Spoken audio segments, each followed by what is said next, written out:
tenemos un invitado especial para tratar un tema que es de interés general y que les preocupa mucho de los trabajadores. Así es, nos vamos a meter en el mundo del derecho laboral, pero en una manera fácil y simple de entender. Por eso está Germán Gandini, que es abogado, que es especialista en derecho laboral, y a él es a quien le vamos a hacer todas las preguntas, y en una vez le podemos echar la culpa de algo también. Sí, De algo de lo que ocurre. Claro, Germán, buen día, gracias. Buen día, ¿cómo están? ¿Bien? Bien. Gracias Muy por la bien. invitación. Y gracias a vos por El estar. primero de la lista, estamos debutando y hemos elegido lo mejor en el derecho laboral para ello.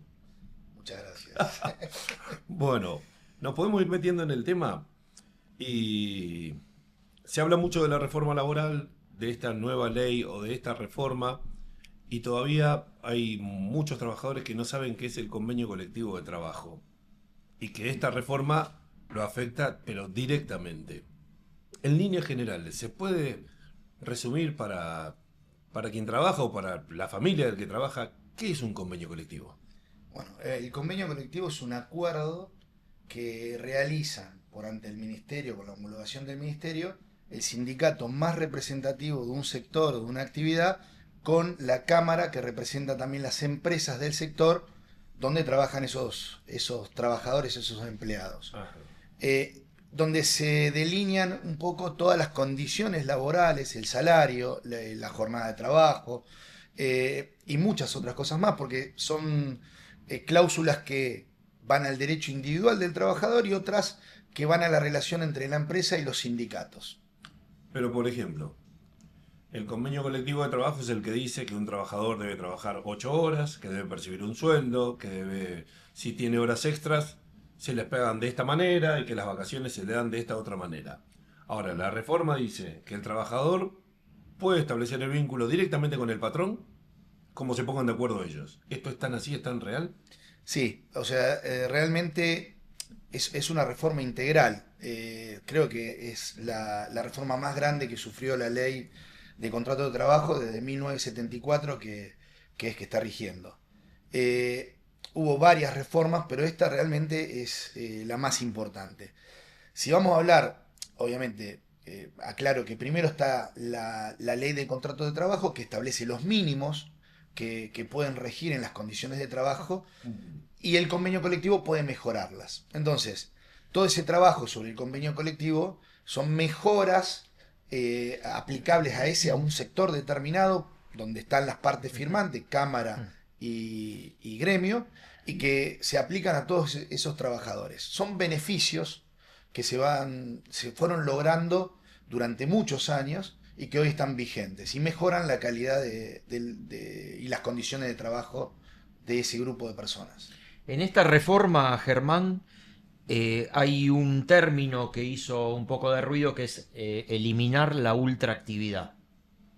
Bien. ¿Qué nos podés contar de...? No, sí, creo que es una de las modificaciones más importantes, porque para explicarlo al trabajador, la ultraactividad de los convenios, lo que implicaba es que un convenio colectivo, que generalmente se firma para que esté vigente entre 2 y 4 años, a la finalización de ese plazo, automáticamente quedaba vigente hasta que se haga uno nuevo. La realidad es que lo que fue pasando en esta larga historia, desde que nacen los convenios colectivos, es que las modificaciones se van incorporando, a lo mejor de un artículo, de 2 artículos, de un sector, de un pedacito del convenio, y el resto sigue vigente. Es decir, al vencimiento, la ultraactividad, el principio de ultraactividad, es que el convenio sigue vigente hasta que se modifiquen esas cláusulas o se firme otro convenio. La peculiaridad de esto es que la reforma obliga a renovar todos los convenios colectivos que están vencidos. Te puedo hablar de un sinnúmero de convenios, te diría que casi todas las actividades van a tener que renegociar este convenio, los convenios colectivos. Y el problema es, yo lo que veo es que de la mano también de la reforma viene un achique estructural del Ministerio de Trabajo. Cerraron oficinas en Callao, el edificio histórico que está al lado del Congreso. 114. Despidieron un sinnúmero de personas. Las oficinas, que cada negociador tenía un despacho con una oficina para poder atender a los gremios, todo fue eliminado. Hoy todos los conciliadores están en una oficina pequeña y tienen que hacerlo por video o... Virtual, sí. Sí, y esto, o sea, la complejidad de cambiar un convenio colectivo, de hacer un convenio colectivo, ¿no? Es tremenda. Eso es lo que la gente no entiende de lo que nos estamos enfrentando los gremios en esta renovación con las empresas. A veces un nuevo convenio colectivo lleva años de elaboración o meses, 12 meses, 10 meses de negociación continua artículo por artículo.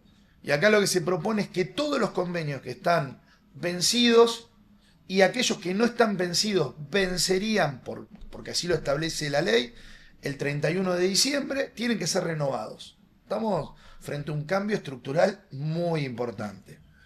Bueno, lo del cambio estructural será un tema que tienen que analizar los sindicatos. Pero yo voy a un ejemplo básico.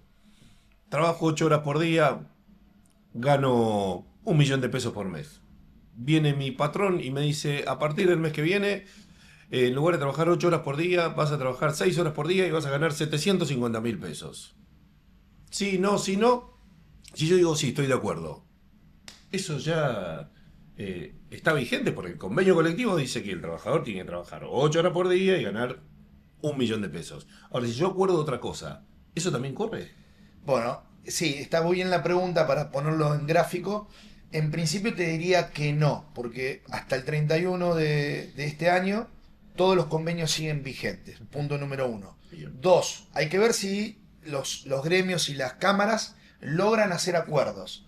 Si en este interín que se abrió a partir del 1 de junio, donde el Ministerio ya empezó a citar a esta paritaria de negociación de convenio, tiene 30 días para citar a todos los convenios que están vencidos, tienen que arrancar las negociaciones. ¿De cuántos estamos hablando? ¿De cuántos convenios hay? Y yo creo que son, a ver, es difícil el número, pero te aclaro que deben ser seguramente más de 1.500 convenios O colectivos. sea que esto va a tardar, perdón. Claro. Va a tardar. Sí. La verdad que no sé cómo lo van a hacer. Yo digo, No hay tiempo físico. si vos me decís la estructura, sabiendo que venía un cambio potencial tan importante sobre la ley de contrato de trabajo y sobre los derechos colectivos, debería haber sido al revés la estructura del ministerio. A lo mejor achicar otros lugares, pero en negociación colectiva debería haber, y en sindicales debería haberse agrandado. Es al revés, o sea, hoy hay muy pocos, o sea, los conciliadores son limitados, repiten, un conciliador a lo mejor lleva 6, 7, 10 gremios. No sé cómo va a ser materialmente esta negociación. Y el problema es que al 31 de diciembre vencen los convenios y se caen partes de las cláusulas. ¿Tá? Hay dos tipos de cláusulas en los convenios. Están las normativas que van al derecho individual, a la jornada, al salario, a las licencias. Esas van a quedar vigentes. ¿Tá? Las que van a caer son las obligacionales, las que rigen en las relaciones entre gremios y empresa, como por ejemplo tema aportes, negociación colectiva, comisiones de interpretación, paz social, procedimiento ante conflictos sindicales. Todas esas caen automáticamente. Y lo que van a lograr con esto, en cierta manera, es atacar las estructuras sindicales, intentando desfinanciar justamente los gremios, obligándolo a negociar. Vos recién, cuando estabas explicando esto último, mencionaste una palabrita que es importante, que jornada laboral. En la reforma hablan del tema de las 12 horas, de no haber más horas extras. ¿Esto cómo afecta a los trabajadores? Porque hay trabajadores que hacían horas extras, tal vez para ganarse algún extra, un sueldo extra también a fin de mes. Mira, hago una pequeña corrección. Lo que introdujeron es un instituto que es el banco de horas. En realidad la jornada de trabajo sigue siendo la misma. Hay un decreto que rige desde hace muchos años, que es el 11.544, que establece cómo es la jornada y la hora extra. Eso sigue vigente. Lo que introducen es el cambio del banco de horas. Y ahí flexibilizan la jornada de trabajo. Está bien lo que decía, hacia dónde apunta. No lo dice exactamente que reduce la jornada, sino que lo que permite es que que es un híbrido, es algo que no pasaba antes, de que el empleador negocie con el trabajador la jornada de trabajo. Si lo puede hacer de manera individual y directa con el trabajador, lo tiene que hacer por escrito, con un contrato claramente que establezca las condiciones, y puede pasar de esta manera por arriba de los sindicatos, que eran los únicos legitimados a incorporar modificaciones en lo que es jornada de trabajo. Pero, ¿qué pasa si el trabajador dice, no, no estoy de acuerdo? Por ejemplo, a mí me pueden decir, el jueves en vez de trabajar 8 horas, trabajás 12 horas. Pero te lo compenso con el martes, que en vez de trabajar 8, trabajás 4. Ahora, si yo le digo, no, no puedo porque yo tengo otro trabajo, cuando salgo de acá, tengo otro empleo, ¿no? Y no puedo faltar. ¿Qué pasa? O sea, porque hay una relación de fuerzas. El trabajador, el patrón me dice, bueno, ¿es eso o la calle? Bien, no, es exactamente lo que vos planteás. ¿Por qué? Porque además la reforma trae una reforma que en el artículo 66, el famoso ius variandi, que era la posibilidad de que el trabajador, ante cambios abruptos en condiciones de trabajo, jornada de trabajo, el ejemplo típico del ius variandi es cuando vos vivís acá, trabajás acá en Belgrano el 500 y el trabajador te dice, a partir de mañana vas a trabajar en Rosario, Claro. con una distancia que vos te tenés que trabajar, no te voy a pagar el transporte. Si pará, flaco, que me estás matando. Dice, ¿no? Esos límites que establecía el artículo 66 también fueron modificados. Y esa es la trampa que tiene todo esto. ¿Por qué? Porque el artículo 66, antes de la reforma, decía que el trabajador podía pedir judicialmente la reinstalación en su puesto, en el puesto en que estaba. Es decir, yo si no estaba de acuerdo con lo que me planteaba mi empleador, podía decir, no, pará, yo voy a seguir trabajando acá, vos me estás cambiando las condiciones de trabajo, me estás perjudicando, y yo iba judicialmente, planteaba esto, y los tribunales ordinarios de la justicia laboral te reinstalaban en tu puesto y impedían que el empleador haga esto. ¿Qué pasa?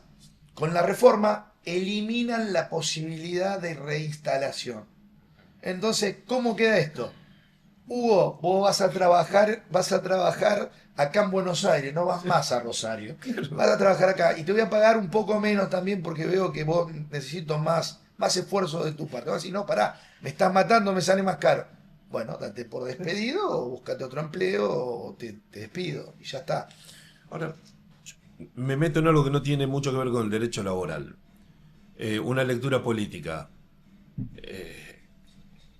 Esta decisión del gobierno busca debilitar terriblemente a los sindicatos, pero en dos lugares. Primero, quitándole peso, quitándole poder, pero la segunda, cuando yo te dejo a vos que arregles con tu patrón tiene la de ganar siempre porque es el patrón, porque te dice, si no te gusta, te vas. Y encima estamos en una cultura en la que, si a mí me dan un aumento de sueldo, yo se lo agradezco al patrón. Pero si yo necesito reclamar el sueldo, me quejo con el sindicato. Le digo al sindicalista, vos no sé nada para defenderme. Y cuando el sindicato hace la gestión y logra el aumento, mi patrón me dio un aumento. O sea, es un argentinismo. Al sindicato lo van a putear los trabajadores, porque cuando lo echen no lo van a defender.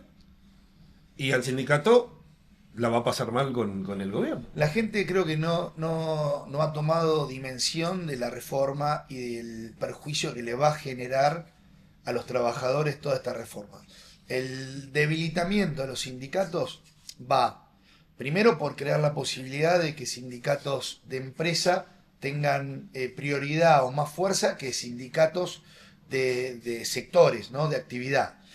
Segundo, por el tema del desfinanciamiento. Sabemos todo lo que implica para un sindicato negociar, contratar profesionales, estar ayornándose a la actividad que hoy tienen y a la responsabilidad que tienen hoy. Y en tercer lugar, porque fragmentan o dividen la fuerza del trabajo. Como vos dijiste antes, es una balanza que está inclinada, la relación, si dejamos el trabajador con el empleador mano a mano, la balanza está claramente en favor del empleador y la posibilidad de reclamo son mínimas. El sindicato es el que hace realmente de que no se exponga al trabajador y que se nivelen esos derechos, y lo ha logrado durante todos estos años.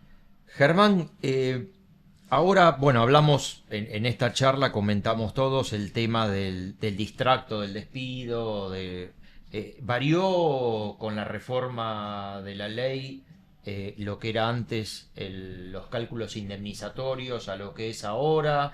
¿Y qué opinás sobre este famoso FAL, el Fondo de Asistencia Laboral, que si bien ya se reglamentó, lo que falta ahora es esperar que aprueben a las sociedades que se van a encargar de administrar estos fondos? Bien.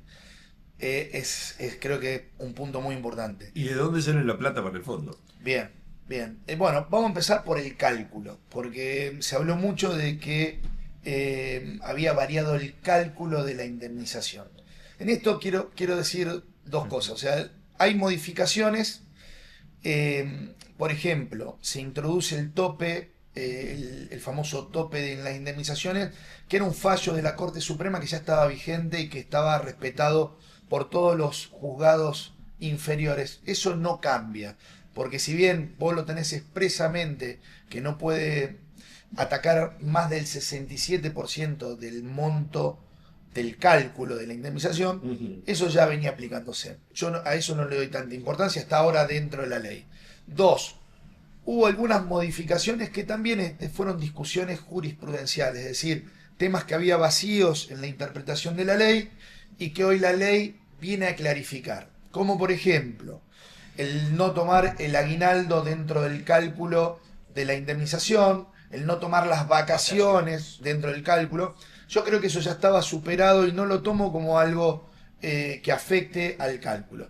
La indemnización sigue siendo la misma, teniendo en cuenta los dos factores importantes que son la mejor remuneración promedio que vos tuviste los últimos 12 meses, que generalmente por el proceso inflacionario que estamos teniendo son las últimas, y el otro factor que es la antigüedad que vos tenés, que va a repercutir en la cantidad de meses, según la antigüedad que vos tengas, la cantidad de meses por la que se va a multiplicar ese cálculo. Ahora sí, cuando entramos a hablar del FAL, creo que sí es una modificación muy importante en lo que es el sistema de pago de la indemnización. Salimos del cálculo, vamos al sistema. El FAL, que es el Fondo de Asistencia Laboral, se va a nutrir de aportes que eran de los trabajadores direccionados al ANSES.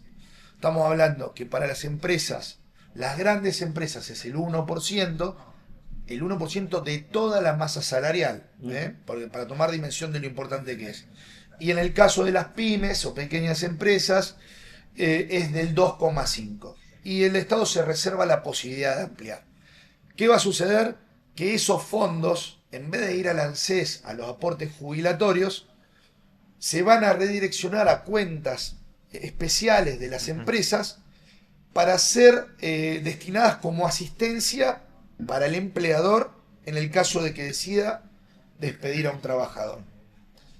Es importante porque pareciera mostrar de que se solventan las indemnizaciones con fondos de terceros y no como siempre venía siendo, era que las empresas tomaban ese costo que vos tenías en echar a una persona con mucha antigüedad, el costo laboral ese pesaba para mantener la fuente de trabajo, que es uno de los principios rectores del derecho laboral, principalmente de la ley de contrato de trabajo, mantener la relación laboral. Y esto invita a lo otro. Claro. Ahora, los sindicatos... No voy a entrar por los sindicatos. Vos, que estás en contacto con muchos sindicatos, ¿cómo recibieron esto? ¿Qué están haciendo?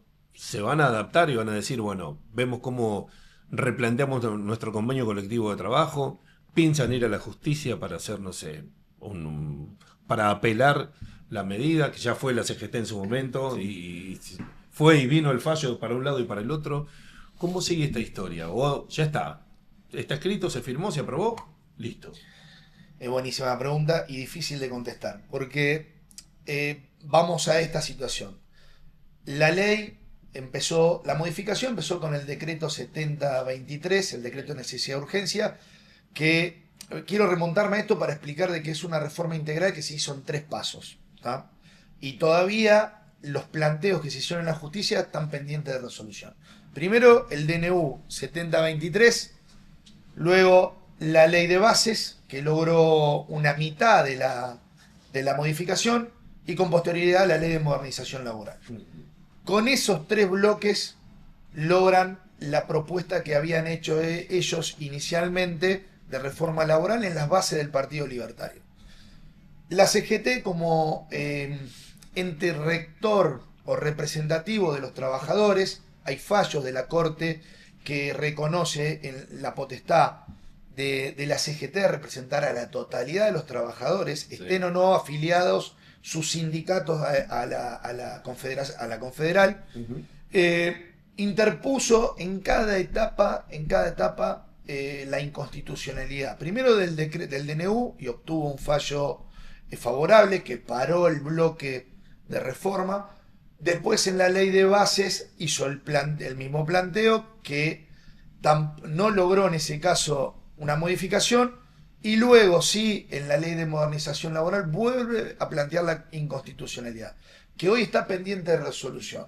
Va a ser un proceso que va a llevar años. En el mientras tanto va a regir la ley, porque salió del Congreso y lamentablemente, más allá de lo que podamos achacarle, va a estar vigente.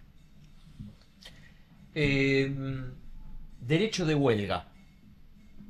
¿Qué se modificó con esta? En algún momento lo comentaste hace unos minutos, pero sabemos que hay alguna modificación que va a meterse con el tema del derecho de huelga y los trabajadores que se adhieran a esas huelgas.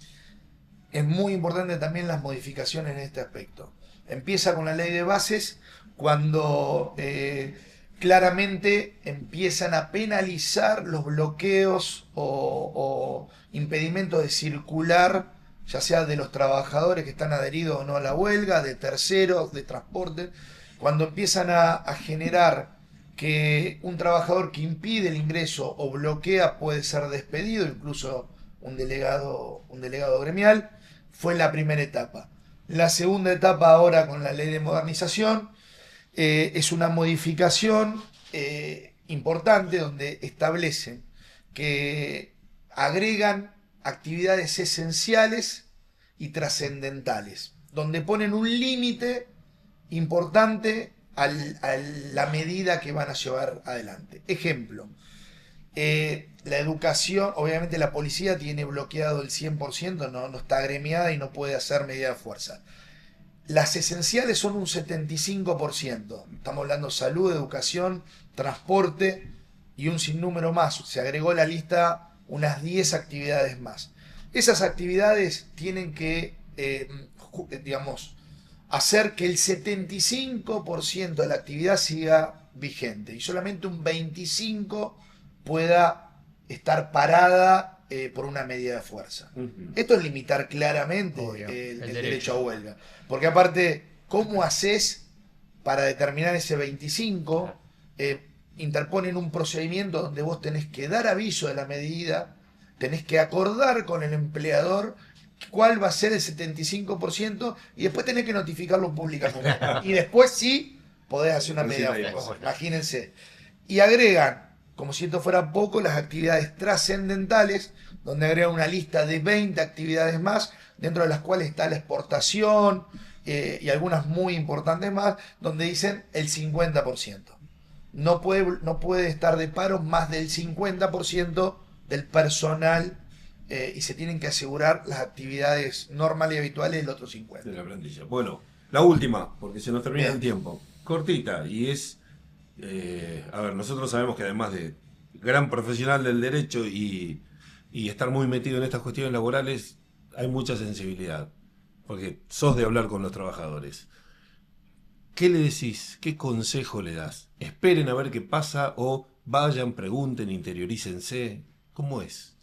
Sí, para mí viene un camino para los sindicatos, primero de capacitación de sus líneas medias, de los delegados gremiales, porque la reforma, solamente la reforma de la ley de modernización laboral son 218 artículos. Modifican un montón de artículos de la ley de contrato de trabajo, pero derogan estatutos y leyes que afectan a todos los trabajadores. O sea, capaz que a los trabajadores de un sector con mayor potencial que otros. Es muy grande la reforma, con lo cual lo primero que hay que hacer es consultar. Porque hoy, al modificarse tanto, y si el trabajador toma decisiones erradas, puede ser objeto de un despido, porque la ley se presume conocida para todos. Entonces, yo recomiendo a los trabajadores que consulten, que vayan a sus sindicatos, que se acerquen al asesoramiento legal, porque hoy es muy importante conocer las modificaciones. De a poco las empresas lo están haciendo, porque para las empresas también fue un cambio extremadamente importante, pero los sindicatos tenemos la obligación, porque somos los que defendemos y cuidamos el derecho del trabajador. Y entonces hay que conocer al dedillo las normativas y obviamente los decretos reglamentarios. Muy bien. Muchas gracias, Germán, por el tiempo que nos brindaste. Creo que quedó clarísimo todo lo que le preguntamos, ¿no, Hugo? Sí, yo tengo 128 preguntas más, pero bueno, me dicen que ya se termina esto. Bien. No. Seguramente te vamos a estar invitando nuevamente porque, como dijimos, esto es dinámico y va a sufrir modificaciones de aquí en los próximos Totalmente. meses. Totalmente. Bueno, Muchísimas gracias. No, Gracias. gracias. Y nos estaremos viendo con otra entrevista seguramente.